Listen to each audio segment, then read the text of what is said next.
Hello friend!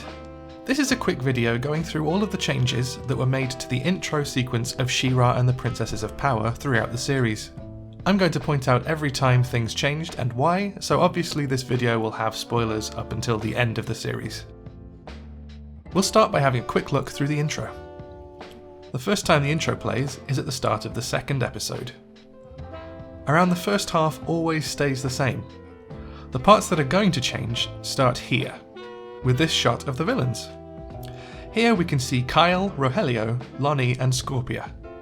Then we scroll up from here to see Catra, backed up by the big villains of the early series, Shadow Weaver and Hordak. We move on to see a little Catra-Dora duel, and then finally we see the lineup of heroes. This original intro stays the same for the entirety of seasons 1 to 3. Now when we get to season 4, let's look at what changes. For the villain lineup, Scorpia is more prominently featured in the foreground, with a big sad on her face. This reflects her dissatisfaction with the Horde and with her constant rejection by Catra throughout the season, leading to her defection towards the end. We still have Kyle, Lonnie and Rogelio here, but we see the addition of Double Trouble and Entrapta silhouetted in the background. When it pans up to show the main villains, we still see Catra, but Shadow Weaver has disappeared as she's falling out of favour with Hordak. We also see Hordak in his updated armour that Entrapta is helping him with, and the introduction of Horde Prime as a shadowy new villain on the right. Finally, the hero shots at the end have been updated, with now Queen Glimmer updated to show her new design. Queen Angela has been removed from the lineup as she sacrificed herself to save everyone at the end of season 3. Her place is now taken up by a hologram of Mara, the previous She-Ra. Entrapta is also gone from the hero lineup and is replaced by Flutterina. The season 4 intro stays the same for the entire season. When we move on to season 5 though, there are more frequent changes. For the first episode of the season, Horde Prime, the new villain shot shows Catra looking a lot less smug as she's now being held captive on Horde Prime's ship, surrounded by an army of Horde clones. When this scrolls up, we now see Horde Prime as the main villain in the background, with Hordak much smaller and looking quite frail. Finally, when we get to the heroes, it's all quite different.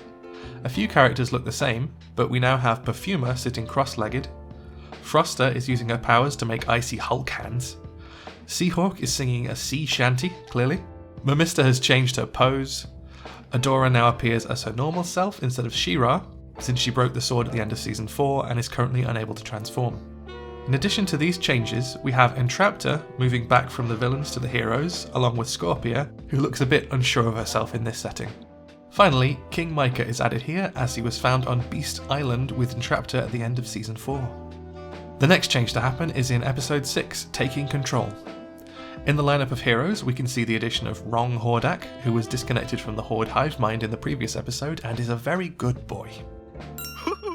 In episode 7, Perils of Peekaboo, we have some major changes.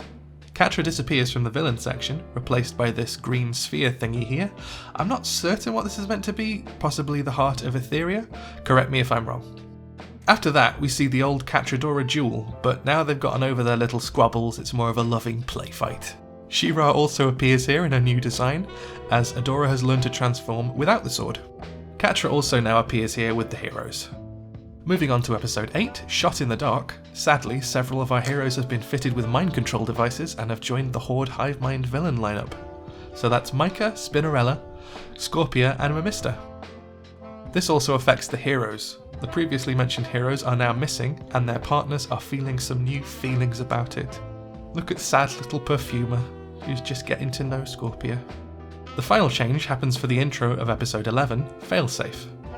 In the previous episode, they managed to break the mind control device being used on Spinnerella, so she's left the villains. If we look at the heroes, she's back with her wife Natossa, and they're very clearly happy about this. Aw, isn't that lovely? Anyway, I thought it'd be nice to go through all that. I appreciate these kinds of details changing along with events in the series, so it was fun to notice all of these. Thanks for watching. Do subscribe or something. Love you, bye bye.